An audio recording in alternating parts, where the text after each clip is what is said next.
সুবর্ণচর উপজেলা কল্যাণ সমিতি ঢাকা কর্তৃক আজকে যে ইফতার মাহফিল হলো, এটা আসলে মোর দ্যান ইফতার মাহফিল। আমি মনে করি যে এটা একটা আমাদের পারিবারিক বন্ধনের মতো হয়েছে। অনেক আত্মীয় স্বজন এলাকার সবার সাথে দেখা হয়েছে। আমি মনে করি যে আমি আমার নিজ উদ্যোগে এখানে আসছি, কারণ এটা বড় একটা অপরচুনিটি। এখানে আসার সাথে সাথে সবার সাথে দেখা হয়েছে এবং আমাদের মধ্যে যে বন্ধন, এরকম প্রোগ্রামে দেখা হলে সে বন্ধনটা আরো দৃঢ় হয়। আমরা সবাই সুবর্ণচরের কল্যাণে কাজ করব, এটাই হোক আমাদের শপথ।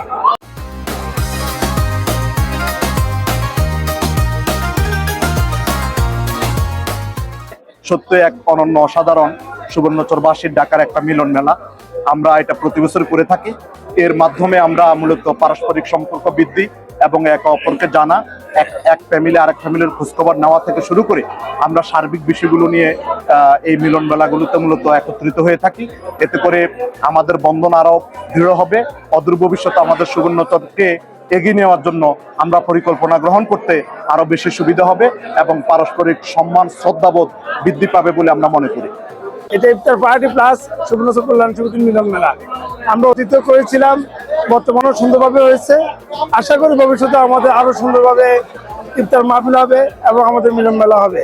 আমাদের যে ভ্রাতৃত্বের বন্ধন, আমার কাছে ইফতার মাহফিলে আসলে এটা আরো বেশি মনে হয় এবং আমাদের প্রত্যেকবারেই মানে আমাদের ইফতার প্রোগ্রামটা একবার থেকে একবার আরো সুন্দর, আরো জনবহুল হচ্ছে।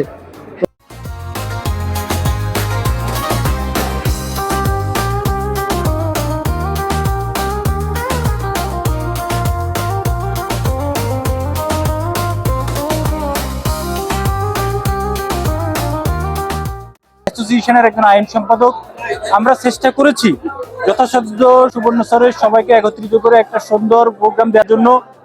সুবর্ণচরের একটা যেন আজকে মিলন মেলা, হাজার হাজার মানুষ ঢাকাস্থ যারা এসেছে, সুন্দর আয়োজনের সাথে যারা সংশ্লিষ্ট, যারা বিভিন্নভাবে অবদান রেখেছে, সবার প্রতি কৃতজ্ঞতা।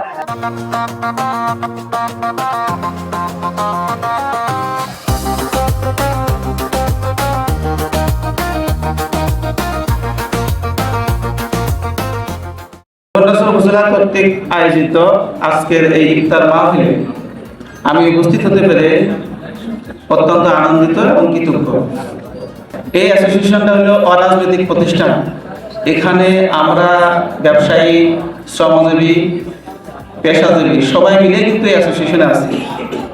এই কল্যাণ সমিতির কাজ হলো সুবর্ণচর উপজেলার সমস্ত লোকদেরকে একত্রিত করা, বিশেষ করে বছরে দুইবার, একটা পিকনিক আর একটা হলো ইফতার পার্টি। সুবর্ণচর কল্যাণ সমিতি ঢাকায় আমরা অনেকগুলা কাজ করে থাকি, যেমন ছাত্রদের যে লেখাপড়া এবং আমাদের ভর্তির যে কাজগুলি আছে, ভর্তি অনেক যারা নতুন আসে তাদেরকে আমাদের স্টুডেন্ট ফোরাম আছে, ওরা সহযোগিতা করে। আবার মাদারি হিসেবে আমরা সুবর্ণচর কল্যাণ সমিতি সহযোগিতা করে থাকি।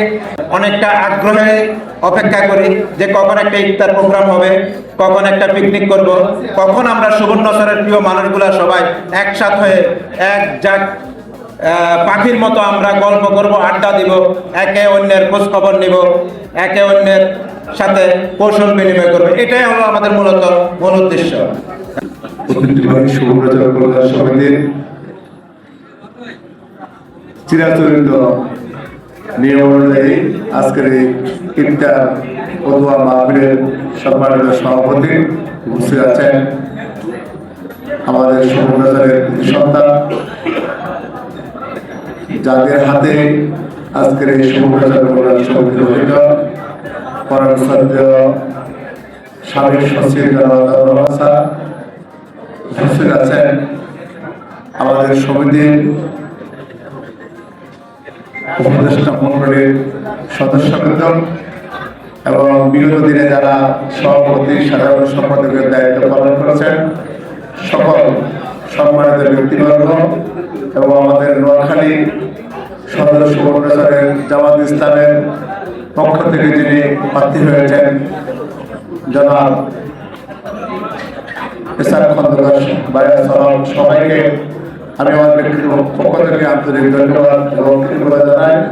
আমার পরিচয়, আমি মাইনুল কাদর, আমি আক্তার মিয়ার ছেলে। মোহাম্মদপুরের আক্তার মিয়ার হাট আপনারা জানেন, আক্তার মিয়ার আমি ছোট ছেলে। আমি পড়াশোনা সহ ঢাকায় অবস্থান করছি, ঢাকায় থাকি 91 থেকে। 2001 সাল থেকে সমিতি শুরু হয়েছে। সেই দিন আমরা কয়েকজন নিয়ে সমিতি শুরু করছিলাম। আজকের সমিতি আর 2000 সালের সমিতি অনেক ডিফারেন্স। আমরা যখন 2001 সালে সমিতি করছি তখন প্রেস ক্লাবে বসে বসে কয়েকজন নিয়ে ইফতার করতাম, প্যাকেট হাত দাঁড়াই। গত 8-10 বছর ইনশাল্লাহ আমরা উদ্যোগ নিয়েছি যে হোটেলে আমরা ইফতার পার্টি দেবো এবং সফলভাবে আমরা শেষ করে আসতেছি। আজকে এখানে এখনই ইফতারের সময় হয়ে গেছে।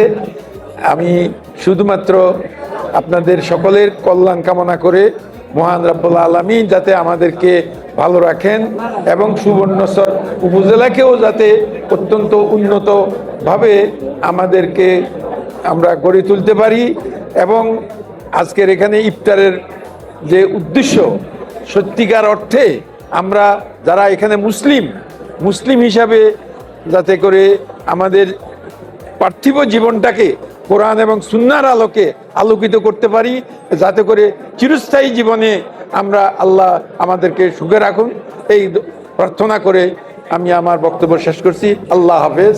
আসসালামু আলাইকুম ওয়া রাহমাতুল্লাহ। শাহরুর রমাজান আল্লাযী উনজিলা ফীহিল কুরআন হুদাল লিন-নাস। সাদাকাল্লাহুল আযীম।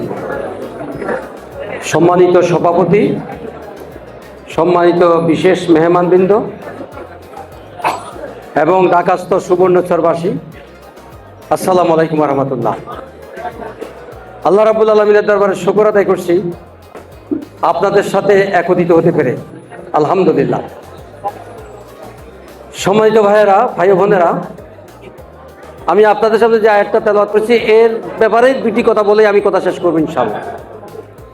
রমজান মাসের মর্যাদা বেড়েছে, রমজান মাসে কোরআন নাজিল হয়েছে। এই মাসে একটি রাত আছে লাইলাতুল কদর, খায়রুম মিন আলফি শাহর, 1000 মাসের চাইতে তার মর্যাদা বেশি। কেন? ওই রাতে কোরআন নাজিল হয়েছে। আপনারা জানেন, এই কোরআন যদি আমরা ব্যক্তিগতভাবে অনুসরণ করি তাহলে আমার মর্যাদা বাড়বে। এই কোরআন যদি আমরা সমাজে প্রতিষ্ঠিত করি আমাদের সমাজের মর্যাদা বাড়বে। এই কোরআন যদি আমরা রাষ্ট্রে প্রতিষ্ঠিত করি রাষ্ট্রের মর্যাদা বাড়বে। আসুন আমরা কোরআনের সৈনিক হই, কোরআনের কর্মী হই, কোরআনকে অনুসরণ করি। এই মাস কোরআনের মাস, এই মাস কোরআনের বিজয়ের মাস। এই বিজয়ের মাস আমরা শপথ নিই আমরা যেন কোরআনকে অনুসরণ করতে পারি। আসসালামু আলাইকুম ওয়া রাহমাতুল্লাহ।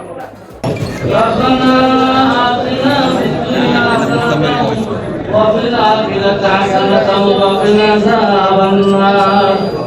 آخر كلام عند الموت لا إله إلا الله محمد رسول الله.